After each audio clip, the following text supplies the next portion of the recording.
In the early hours of August 8, 1963, a quiet night in England turned into crime history. A Royal Mail train was racing from Glasgow to London, carrying over £2.6 million in cash, worth over £50 million today.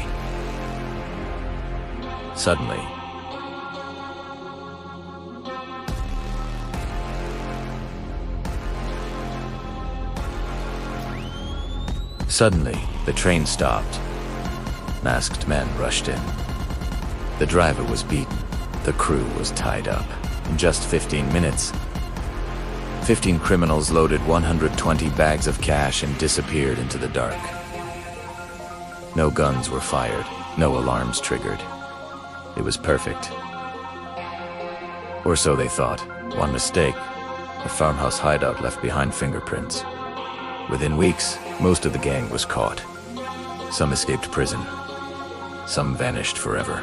But the legend lived on. The Great Train Robbery, the most daring heist Britain ever saw.